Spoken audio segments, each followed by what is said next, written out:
public comment. Megan Miller is online.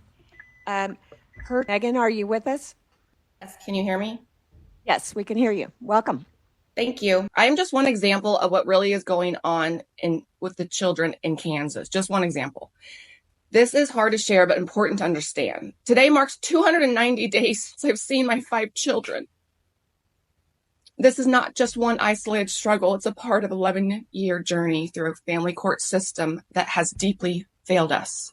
I had a wonderful weekend with my 5 kids, dropped them off to school, and I was notified about the emergency hearing, and then my kids were gone. No goodbyes, nothing. Since then, I've spent thousands on reunification therapists and still haven't spoken to my kids, despite Missouri granting me 80% custody after a lengthy costly legal battle. Kansas refuses to honor that decree. Now I'm left without my children or financial means to continue the fight. Yet, even though DCF confirmed no wrongdoing, the family court system has taken my children based off false claims. This isn't just my loss, it's my children's and also hundreds of other parents I have personally met here in Kansas that are going through the same thing. My children are without their mother, their pets, and their home they shared, forced into a system that has been ignored their needs. It's traumatic to keep us apart without cause, yet the courts continue to act as if it is in the best interest of their children. Every day I wake up fighting for my children, but this isn't just about me. It's about every parent who has been torn apart from a broken system.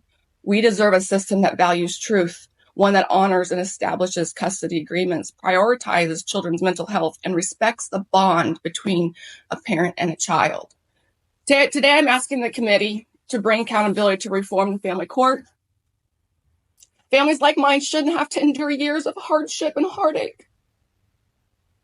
I'm here to be a voice for my children and every other child denied their mother or father without just cause. Thank you for the time and for the consideration, the real impact of these policies on our families. I hope you'll work with us to make a meaningful change that restore justice and empathy and hope in our system. Thank you. Megan, thanks for your patience and coming online and sharing your story. Are there any questions for Megan or any of the other conferees that spoke during public comment? Senator Gossage. Thank you, Madam Chair. Megan, thank you for being with us today and for waiting. Aware of your story, have you reached out to the Child Advocate's Office? Yes, I have, and I've spent, they interviewed me for over an hour, and because my children aren't in DCF anymore, or my 4 were never in part of DCF, only my oldest, but because my kids are not at all a part of DCF, DCF came back saying that I was a good mother, that they can't help me.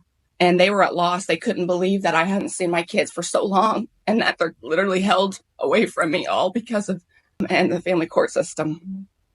No due process was ever done. Thank you for being here, Megan. Thank you, Ms. Gosling. Representative Ruiz. Thank you, Madam Chair. Megan, are your kids in Kansas or Missouri? I'm a little confused. Sorry, they're in Kansas. So my divorce was final in Missouri, and right after my divorce was final, my ex took me to court in Kansas because I'd moved over the state borders to Kansas to be closer to family during my divorce, and the judge granted me the ability to stay here because my older 2 went to school by that point. And so then my ex took me back here after that, and so I've been in court ever since. So from 2013 to today, I've been in court. Now I'm actually in both courts. I'm in Missouri now too.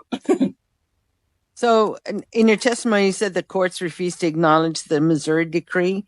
So it's the Kansas courts that's refusing to acknowledge the Missouri decree?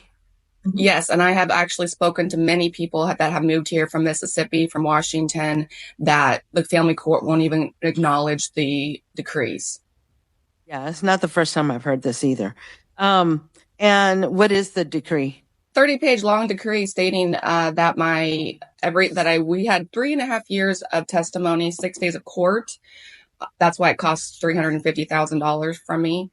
And the judge saw the truth, saw the divorce decree stated that I got 80%. Their dad only got every other weekend for 2 nights and 1 dinner every Wednesday. My divorce decree also states that my ex-husband's nanny couldn't be my kid's caregiver, but yet he married her after the divorce, and now she has my kids full time with my ex. Okay. I had Thank my you. children 80% for over 8 years too, by the way. All right. Thank you, Megan. We'll see if we can speak to someone on your behalf.